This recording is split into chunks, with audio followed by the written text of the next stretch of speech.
আসসালামু আলাইকুম। এটিএন বাংলা সংবাদে সবাইকে স্বাগত জানাচ্ছি। আমি চিন্তিয়া হক। রাজধানীতে বঙ্গবাজার পাইকারি নগর বিপণী বিতান প্রকল্পের ভিত্তিপ্রস্তর স্থাপন করেছেন প্রধানমন্ত্রী শেখ হাসিনা। সকালে 10 তলা এ ভবনের ভিত্তি স্থাপন করেন তিনি।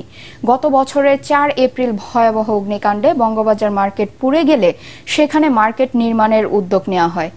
ঢাকা দক্ষিণ সিটি কর্পোরেশনের অধীনে আরও 3টি প্রকল্পের ভিত্তিপ্রস্তর স্থাপন করেন প্রধানমন্ত্রী। প্রকল্পগুলোর মধ্যে রয়েছে পোস্তকলা ব্রিজ থেকে রায়ের বাজার সুইচগেট পর্যন্ত 8 লেনের বীর মুক্তিযোদ্ধা ফজলুল হক মনি সরণি, ধানমন্ডি লেকে নজরুল সরোবর এবং শাহবাগে হোসেন শহীদ সোহরাওয়ার্দী শিশু উদ্যান আধুনিকরণ প্রকল্প। এটা হয়ে গেলে পরে সুষ্ঠুভাবে সুন্দরভাবে পরিবেশে আপনারা আপনাদের ব্যবসা চালাতে পারবেন, সেই ব্যবস্থাটা আমরা করেছি। এই নতুনভাবে আবার দোকান করতে গেলে আমি জানি হয়তো কিছু সহযোগিতা লাগতে পারে, সেখানেও কতটুকু কি করা যায় আমি সেটা দেখব।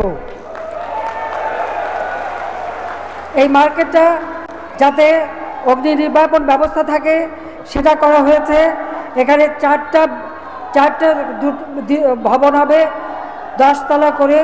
মাঝখানে যেমন মালপত্র পরিবহন করা, আগুন লাগলে যেন সেটা অগ্নি নির্বাপনের ব্যবস্থা করা যায়, সব রকমের সুযোগ সুবিধা রাখা হবে।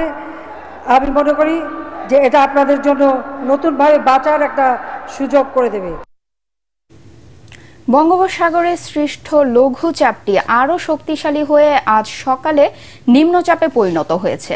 আবহাওয়া অফিস জানায় এটি আজ রাত 1টার পর গভীর নিম্নচাপে পরিণত হয়ে রোববার সকালে ঘূর্ণিঝড়ে রূপ নিতে পারে।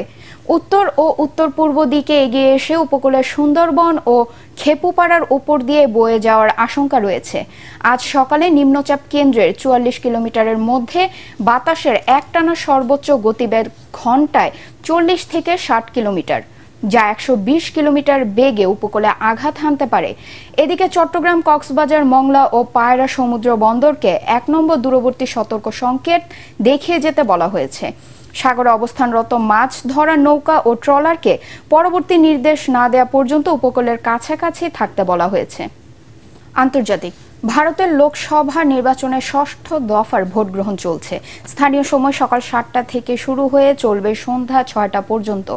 6ষ্ঠ ধাপে বিহারের 8টি আসন, জম্মু ও কাশ্মীরের 1টি, ঝাড়খণ্ডের 4টি, উড়িষ্যার 6টি, উত্তরপ্রদেশে 14টি, পশ্চিমবঙ্গে 8টি এবং দিল্লি ও হরিয়ানার সব আসনে ভোট চলছে। প্রতিদ্বন্দ্বিতা করছেন মোট 889 জন প্রার্থী। এছাড়া লোকসভা নির্বাচনের সঙ্গে উড়িষ্যার 42টি কেন্দ্রে বিধানসভা ভোট হচ্ছে। আগামী 1 জুন 7ম ধাপের ভোটের মাধ্যমে শেষ হবে চলমান লোকসভা নির্বাচন। 4 জুন ঘোষণা করা হবে নির্বাচনের ফলাফল। খেলার খবর। এফএ কাপ শিরোপা লড়াইয়ে আজ ম্যানচেস্টার সিটির মুখোমুখি হবে ম্যানচেস্টার ইউনাইটেড। বর্তমানে ধারে ভারে সিটিজেনদের সাথে ইউনাইটেডের কোনো তুলনাই চলে না। পেপ গার্দিওলার দল টানা 4 মৌসুম লিগ চ্যাম্পিয়ন হয়েছে, আর এরিক টেন হাগের অধীনে ম্যান ইউ এবার 8 নম্বর থেকে লিগ শেষ করেছে। ক্লাবের ইতিহাসে এটি ম্যানচেস্টার ইউনাইটেডের সর্বনিম্ন অবস্থান। তাই ধারণা করা হচ্ছে শিরোপা না জিততে পারলে টেন হাগের চাকরি টিকিয়ে রাখা বেশ সমস্যাই হবে। অন্যদিকে গার্দিওলার লক্ষ্য আরও একটি ট্রফি জেতা। লন্ডনের ওয়েম্বলি স্টেডিয়ামে খেলাটি শুরু হবে আজ রাত 8টায়। পরবর্তী সংবাদ দেখার আমন্ত্রণ জানিয়ে এখনকার মতো শেষ করছি। এটিএন বাংলা সংবাদ ইউটিউবে দেখতে ব্রাউজ করুন youtube/ATN Bangla News। ধন্যবাদ সবাইকে।